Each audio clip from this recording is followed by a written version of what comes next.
Bonsoir à toutes et à tous, ravi de vous retrouver comme chaque lundi pour cette page sport dans Expression.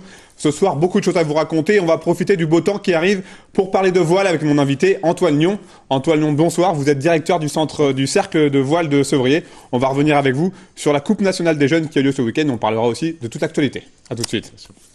On commence cette émission avec la fête du ski français qui a eu lieu la semaine dernière du côté de l'Impérial à Annecy.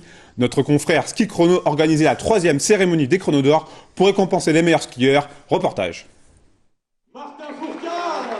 Il ne pouvait en être autrement pour ces chronos d'or. Ce mardi soir à l'Impérial à Annecy, Martin Fourcade a été élu champion des champions 2016 par les lecteurs de Ski Chrono. Un trophée qui vient récompenser une année parfaite pour le biathlète, quadruple champion du monde à Oslo et vainqueur du Gros Globe de Cristal pour la 5e année consécutive. Ça fait extrêmement plaisir, d'autant plus avec le niveau des équipes de France de ski et de snowboard cette année. Donc c'est une grande fierté d'être reconnu par le public du ski aussi. Et voilà, des bons moments qui me rappellent ceux vécus en 2014 et une super émulation pour le ski français. À vrai dire, cette année, ils étaient plusieurs à mériter ce titre de champion des champions. Dans les équipes de France de ski, de snowboard et de biathlon ont brillé sur les podiums de Coupe du Monde. Un chiffre résume à lui seul la domination française, 127 podiums. Je crois que la force, c'est d'avoir toujours, ces 10 dernières années, basé nos propos et le management sur la structuration de l'équipe, sur la solidité de l'encadrement, de la manière dont on mène les choses avec les cadres majeurs dans chaque discipline. Et puis savoir concentrer les moyens là où il fallait les concentrer à certains moments. Polyvalente, à l'aise sur tous les terrains, cette équipe de France brille surtout par sa solidarité et son envie de gagner ensemble. On n'a pas forcément l'occasion de se voir pendant la saison. Et du coup, c'est vrai que c'est agréable de se retrouver tous un soir comme ça, dans une bonne ambiance. Et puis surtout que là, ça a été une saison extraordinaire. Donc c'est marrant parce que quand on arrive, on se dit tous « Eh, salut, bravo !» Et donc non, c'est vraiment un bon moment à passer, ouais. Beaucoup craignaient que pour cette saison dite de transition, les Français ne soient pas à la hauteur. L'Armada bleue a fièrement prouvé le contraire sur les pistes aux 4 coins du globe. Mais désormais, le plus dur commence peut-être. Même si le mot est un peu fort, j'ai prévenu tout le monde qu'on était en danger. On est en danger parce que voilà, on fait totalement figure de favori dans plein de disciplines et qu'il n'y a rien de plus dur que confirmer ce statut de favori. Pour la plupart de ces sportifs, les regards sont déjà tournés vers l'hiver 2017, qui sera tout aussi important à un an des Jeux Olympiques de Pyeongchang. Voilà pour cette cérémonie des chronos d'or. Encore un gros bravo à tous ces champions, ces championnes qui nous ont fait tant vibrer cet hiver. On les retrouve bien sûr avec beaucoup de plaisir en fin d'année. On passe au résultat avec le TGFC qui recevait le Tour FC ce vendredi au Parc des Sports d'Annecy. Tour qui ne joue plus rien dans cette Ligue 2. Et malheureusement, les joueurs de Romain Révelli qui ont raté le coche. Les Roses ont eu les occasions pour gagner ce match. Mais encore une fois, les joueurs de Romain Révelli ont payé leur maladresse. Ngakutu en début de rencontre ou encore Betao, vous le voyez sur ces images sur corner, qui aurait pu ouvrir le score. Mais au final, c'est un triste 0-0. Le TGFC est 17e avec un point d'avance sur Niort 18e. La fin de saison s'annonce très très compliquée pour les Roses. Prochain match à Laval ce vendredi 15 avril. Donc voilà, les Roses qui vont devoir appuyer sur l'accélérateur pour sortir de cette mauvaise spirale. Il reste 5 matchs pour aller arracher un maintien en Ligue 2.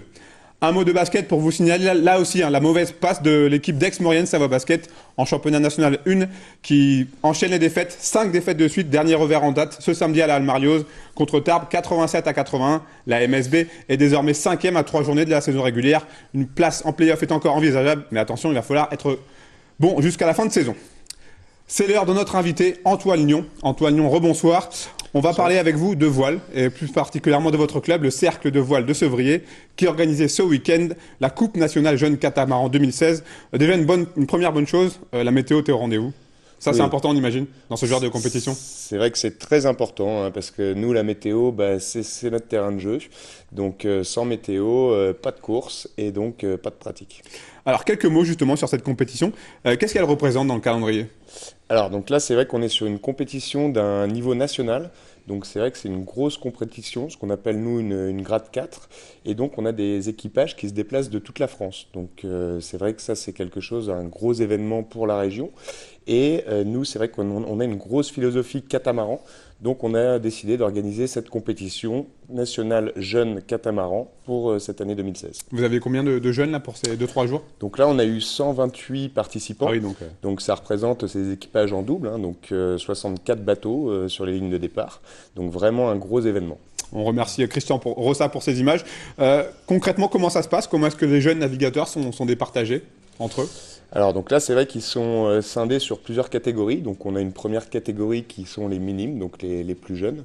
On a une catégorie au-dessus, donc sur les cadets qui sont sur un autre support. Et on a une catégorie junior. Après, donc on le rappelle, là la compétition a eu le samedi, dimanche, ce lundi. Comment se sont déroulés les jours de compétition? Vous êtes plutôt satisfait, vous, d'un point de vue purement sportif? Alors effectivement, on a eu plutôt des belles conditions, même si c'était un peu la crainte en voyant le samedi qui a été un peu frais, avec des petites bruines, donc des conditions pas idéales, peu de vent. Et par contre, c'est vrai que hier, on a vraiment passé une très très belle journée, ensoleillée, avec un petit air parfait pour lancer des manches. Et aujourd'hui, ça se finit, là c'est en cours, donc ça va plutôt bien se finir. Ces jeunes qui participent à ces compétitions, c'est important de commencer tôt ce sport, la voile, comme beaucoup de sports, on sait, mais est-ce que la voile plus particulièrement, c'est important de commencer tôt? Alors oui, c'est vrai que c'est vraiment un sport qui est assez particulier, hein. C'est un milieu qu'il faut aimer. Et nous, on commence à les prendre au club à partir de 4 ans. Ah oui. Et c'est vrai que c'est les futurs compétiteurs qu'on va garder. Et généralement, c'est vrai qu'on les garde jusqu'à un public adulte, voire même retraité pour les plus fidèles pratiquants chez nous. Est-ce que la Haute-Savoie, et plus particulièrement encore une fois à Sevrier, puisqu'on a la chance d'être à Sevrier, est-ce qu'on peut dire que c'est une terre de voile? Est-ce que des navigateurs ici ont fait leurs armes? Est-ce que c'est une terre propice? Alors c'est vrai que contrairement à ce qu'on pourrait croire, on pourrait se dire que les grands navigateurs viennent plutôt des côtes, hein, atlantiques et méditerranéennes, mais on a beaucoup de champions qui viennent de chez nous. Et pour avoir une idée, c'est vrai que nous, par exemple, l'année dernière, on a été classé donc premier club régional, 4e club français. On avait un équipage vice-champion de France sur des minimes, et cette année, on a encore été récompensé au niveau fédéral comme 3e club français en multicoque, et on a de nouveau des vice-champions de France. Donc je pense qu'on peut dire qu'on a le savoir-faire pour des vraiment très bons navigateurs sur la région. Avec de tels résultats, là, il y a un petit peu de pression là, pour les années futures. Les objectifs, est-ce qu'ils vont être revus à la hausse? Alors c'est vrai que bien sûr, on essaye toujours d'accompagner au mieux nos sportifs. Alors c'est vrai que nous on a un peu de difficulté dans notre activité, c'est qu'on est sur du matériel qui est assez onéreux. On reste une association, donc des fois on a un peu du mal à suivre. Et c'est vrai que j'en profite pour dire, on cherche toujours des partenaires pour pouvoir aller plus loin. Mais il y a un moment où notre statut associatif, c'est vrai, ne nous permet pas d'accompagner. On fait vraiment tout notre possible pour. Pour ceux et celles qui ne connaissent pas bien le cercle de voile de Sevrier, est-ce que vous pouvez nous en parler un petit peu? Alors oui, je peux vous en parler un petit peu. Il y a beaucoup de choses à dire parce qu'on est quand même vraiment une grosse structure maintenant. On a une très belle base nautique qui a été finalisée en 2012. Je pense qu'on peut se vanter d'avoir peut-être la plus belle base de la région. On est à peu près 300 adhérents à l'année, donc de gens qui viennent pratiquer librement au club. Nous, on parle en personnes séances. Donc pour avoir une idée un peu du volume, on a 15 000 personnes séances sur une année. Et c'est vrai que ce volume, il a une particularité, c'est que nous, notre slogan, c'est la voile pour tous. Donc on prend aussi bien du public très jeune, du public de personnes âgées. On va avoir du public handicapé, qui est vraiment une philosophie forte au club. Donc on développe ça depuis 20 ans maintenant, la pratique handi-voile, on appelle ça. Et donc c'est vrai que tout particulièrement cette année, là, on va encore inaugurer un nouveau bateau pour la pratique handi-voile, qui représente plus de 1500 personnes par an. Ces bateaux qui sont spécifiques pour la pratique de la handi-voile, ils sont comment? Alors, donc c'est vrai que pour la pratique... Ils sont vraiment différents des autres bateaux?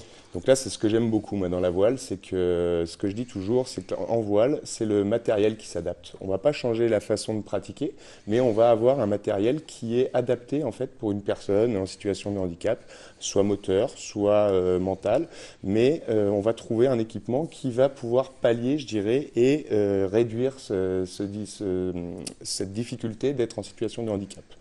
Vous faites la part belle à ce qu'on appelle la formation, vous l'avez dit en début d'interview. Les jeunes, c'est important pour vous le travail des jeunes? Donc là, c'est vraiment très important. Vous me disiez un petit peu, en hiver, c'est plus ce travail-là qui est mis en place. Oui, alors on a ça, mais c'est vrai qu'on a aussi une politique forte de formation sur le club. Et nous, c'est vrai que nos jeunes qui vont faire de la compétition chez nous, c'est eux qu'on va garder par la suite et qu'on va former. C'est nos futurs moniteurs. Donc c'est vrai qu'on a un peu la difficulté d'avoir des éducateurs sportifs sur le créneau, dans la voile. Et nous, on a cette politique forte de former nos équipes. Donc ça, c'est l'idéal, mais ça demande beaucoup d'investissement et puis de toujours recommencer. On repart à zéro, on reforme et c'est nos moniteurs qui viennent, qui repartent et là retournent. Les prochaines échéances pour le club ? Donc là, c'est vrai que la prochaine échéance, c'est vraiment notre dernier projet justement sur le handicap. On a un nouveau bateau qui est un bateau de course qui est très performant. Donc ça, c'est vraiment quelque chose de novateur qui est unique en France, qu'on va adapter et rendre accessible. Et là, donc c'est un projet qui court depuis 2012 sur lequel on travaille et qui va être inauguré ce mois de mai, le 21 mai. Donc là, c'est vraiment l'événement prochain et l'événement phare de cette année. Un dernier mot sur le plan d'eau, le lac d'Annecy. On imagine que c'est une vraie chance de pouvoir bénéficier d'un site comme celui-ci. Alors c'est vrai que c'est toujours magique. Surtout quand on voit des images comme ça avec des conditions météo parfaites. Voilà, donc c'est vrai que nous, on y est tous les jours, mais on s'en lasse pas. C'est vraiment superbe de pouvoir naviguer sur ce lac. Et encore ce week-end, on a eu le retour des pratiquants qui venaient du nord, du sud, qui disent vous êtes vraiment dans un cadre exceptionnel. Merci en tout cas Antoine d'être venu sur notre plateau. On vous souhaite bien évidemment bonne continuation pour la suite. Merci beaucoup. Allez, on finit cette émission avec du cyclisme féminin. Biofrais, sponsor de l'équipe féminine du Vélo Club de Saint-Julien en Genevois, présentait son équipe élite qui évolue en division nationale dames ce samedi au cinéma Gaumont d'Archamps. Nous avons rencontré Laurie Berton, vice-championne du monde d'Omnium. Alors l'Omnium, c'est tout simplement comme le décathlon au vélo. Je vous propose de l'écouter. Je suis vraiment contente d'être vice-championne du monde, c'est vraiment un truc de fou pour moi et je réalise maintenant et je repars au travail pour les échéances à venir. Je pense que c'est le rêve pour tout sportif. Après, je m'entraîne depuis 4 ans pour ça, avec des étapes comme les Coupes du Monde, comme les Championnats du Monde et c'est la concrétisation d'efforts et d'entraînement et de compétition réussie. Un très gros objectif, je vise clairement une médaille. Après, je ne vais pas me mettre de pression, je vais continuer à m'entraîner comme je l'ai fait jusqu'à présent, ça a bien marché. Donc à moi d'élever mon niveau pour être en forme et pour, j'espère, gravir une marche. Être soutenu, ça me tire clairement vers le haut. Tout le monde me soutient, tout le monde m'envoie tout le temps des messages pour me féliciter, pour me soutenir et je progresse énormément avec elle sur route. Cette équipe de Biofrais, elle est née de la volonté de pas mal de dirigeants du club à soutenir le cyclisme féminin et le sérieux qu'on a apporté dans l'aide qu'on donnait aux filles nous a permis de trouver un partenaire fiable et très intéressé par le sport au féminin, la dynamique et la beauté du sport aussi. Et c'est aussi la concrétisation du long travail qu'on a fait depuis des années auprès des filles, de la collaboration qu'on a aussi avec la direction technique nationale, et notamment l'entraîneur de Laurie sur piste. C'est pas encore un aboutissement parce qu'on n'est jamais arrivé, mais oui, c'est une grande fierté que Laurie nous ait rejoint il y a 2 ans maintenant et qu'on ait pu l'aider à progresser encore pour arriver à ce niveau-là. Voilà, bien évidemment, on sera tous supporters de Laurie Berton pour les Jeux Olympiques de Rio. Une idée de sortie ce week-end avec le championnat de France des clubs de patinage artistique. Ça se passe à la patinoire d'Annecy, Jean-Régis. Il va falloir venir supporter cette équipe du SG Annecy qui défendra son titre face à tous les autres clubs de France. Donc voilà, les patineurs d'Annecy comptent sur votre présence. Voilà, c'est fini pour cette semaine. Merci pour votre fidélité à nos programmes. Merci à toute l'équipe. Cette émission sera disponible sur notre site internet en replay. Bonne semaine à tous. Bye bye, à bientôt.